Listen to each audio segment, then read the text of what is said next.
Well, okay, we're going to wrap up the middle part of this quarter, August, whatever this playlist is, 12 weeks long. I don't know, some 13 some odd videos. So anyway, this is the third, or I'm sorry, this is the final of this topic before we roll into that final phase of this quarter. And it's why communication breaks down under pressure. And I think this is really important because so many people think that they have a communication problem.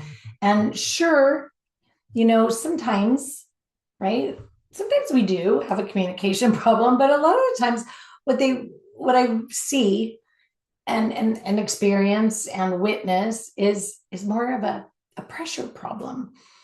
And and that's because when pressure goes up, our communication changes real fast, right? Like suddenly, the person who sounded clear in their head, right? Like when it sounds clear to you up here in your head, when it comes out, it sounds vague when it comes out loud, right? Like it's like, oh wow, that doesn't really make a lot of sense, right? Or the person who meant to be direct suddenly starts over explaining, or someone who wanted to hold that boundary system in place, and then suddenly they say yes too fast, right? I see that a lot. I also see that person who wants to have that ability to stay calm, but gosh, they get real sharp real quick. And that, and then there's the person that says, I just want to tell the truth, but then they say, I'm fine. And then the person who wanted to be honest starts managing the room, right? And instead, right, they just hop right in. And it just happens everywhere. And it's not just in our personal, intimate relationships. This happens, gosh, so much at work, in our leadership roles, in our family systems, in our friendships, our social environments, with clients, uh, in our communication with our teams, and in our feedback, excuse me, in conflict, in our text messages and our emails, right? In any room where the emotional pressure rises and the need to be understood, approved of, or just not be misread starts getting loud inside, right? Like that pressure. And so this is where that communication really starts to break down. And I think it's one of the biggest things that people miss, right? Like they keep trying to solve the communication at the level of wording, right? Saying it better. I need to say this better. I need to, I got to use this phrase, try that script, find the right language. And language matters, but communication usually starts falling apart so much earlier than that, right? It falls apart in your body, in your nervous system, in the meaning making, right? In that fear, the urgency, the shame that you might be feeling, or that people pleasing, managing your image, right? And that need to not be misunderstood, to not disappoint. And for a lot of people, right, that need for instant gratification and quick relief, right? That's where the leak really starts. And once the leak is already in the sentence, the sentence is carrying so much more than just language. It's carrying all of your activation. And that's why two people can say almost the exact same words and create a very different experience, because communication is not just words, right? It's your tone, it's your pacing, it's your timing, your clarity, your congruence, your containment, your self-leadership, and how much unresolved pressure is leaking through your sentences. And that matters because, look, Some people are not actually unclear. They're just so anxious, apologetic, and over explanatory that the clarity is getting buried. While other people are not actually strong communicators. They're just forceful. And people confuse force with clarity all the time. Other people are not actually calm communicators, right? A lot of times they're just so hidden and self-contained that nobody can tell where they really are. That's not clean communication either. So let's name a few of the most common pressure leaks. Over-explaining is one, right? That's when a person adds too much context, too much justification, too much cushioning, too much, please understand me correctly before I can stand in what is true.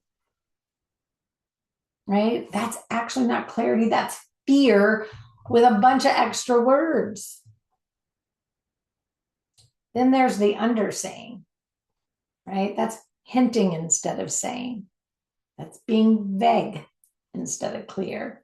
That's talking around the point. I've been accused of that a few times in my life, right? Talking around the point, hoping people pick up on what you mean so you don't have to fully risk saying it. And then there's apology inflation, right? Saying sorry when what you really mean is, I have a boundary system, or I disagree. I need time. That doesn't work for me. I'm not available for that. I'm being direct, right? That's apology inflation. And then flooding, right? Too much, too fast. Emotion outrunning your clarity. Truth without enough containment to stay usable. Then there's the sharpness, right? Person thinks that they're being honest, but really they're just leaking all of their force. And then the image management, communicating in a way that is more about being seen well than it is about being real. And then, of course, probably one of the biggest ones of all is delayed truth, right? Saying yes too quickly, holding back too long, trying to be too easy, right? Trying not to create tension. And then finally saying the real thing, only after resentment, pressure, and emotional buildup has already entered the room, right? So that's a huge one, because a lot of communication breakdown is not about knowing what you think. It's about not saying it when it's still clean. That's why pressure matters so much. Pressure distorts our timing. And once that timing gets distorted, communication usually gets messier. Now, I want to say something truly, truly important here. Okay. Cleaner communication does not mean colder communication. A lot of people hear me say clean and think detached, flat, hard, overly blunt, emotionally unavailable. Right? And let me tell you, man, that's so not what I mean. So not what I mean. Right? Cleaner means less polluted. And when I say polluted, I mean polluted by fear, apology, overmanagement, force, shame, and urgency, right? Cleaner means the sentence is carrying less extra emotional debris. So much different. So what does cleaner communication actually require? Right? First, well, let's go there. Okay. The first thing you need to know is What are you actually trying to say? Not the whole backstory, not the whole emotional weather system, and not the whole case for why you're allowed to say it, right? Just the actual point. Second, you need to know what usually gets added that doesn't help. Too much context, too much apology, too much emotional charge, too much vagueness, too much management. Right? None of these things help. Third, you need to know what usually gets left out. Is that the actual no? N-O? Is it the real ask, the real opinion, the actual feeling, the timing piece, the boundary? What gets left out? And number 4, right? You need to ask. Ask yourself, right? Don't ask somebody else. Ask yourself, what would the cleaner version sound like? Is it shorter, clearer, more direct, less burdened by performance or fear? What is that? And 5th, this is a big one. Don't skip this one. It's important, right? You need to ask, what do I need to tolerate in order to communicate more cleanly? Okay. Now, this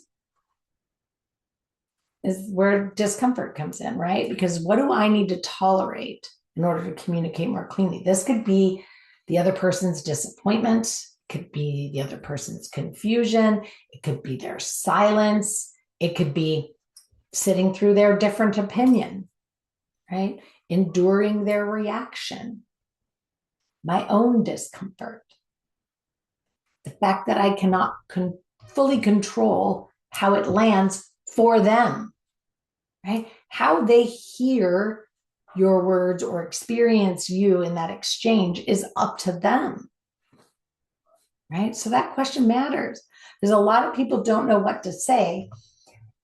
They just, let me take that back. Most of us know what to say, right? We just don't know how to tolerate what comes back after, right? So after I let the words leave my mouth, I don't know how to tolerate what may come back, right? So I'm going to explain more. I'm going to soften it more. I'm going to circle around the point more, right? Delay more. I'm going to apologize more, hide more, and or even force more. So this is the work, right? Not just learning language, learning how to stay with yourself under enough pressure that the truth can still come out clean. Yeah. So it's not just for at home. Not that that's a bad place to practice, right? This matters in your leadership because a leader under pressure can become vague, overly nice, reactive, defensive, or forceful. A team member under pressure can over-explain, disappear, stop saying what they actually see. Someone under social pressure, right, can become highly edited and unreadable. A person under family pressure can say, "I'm fine," when they are anything but that, right? And a person under online pressure can start communicating entirely from image management instead of truth. So this is a human contact issue, not just a relationship issue. And if you want your communication to get stronger, you have to stop only asking, what should I say? And start asking, what keeps leaking into the sentence when I'm under pressure? That question will change so much. So I'm going to leave you with this, okay? With these, like this list, right? When my communication breaks down, what is usually leaking into it?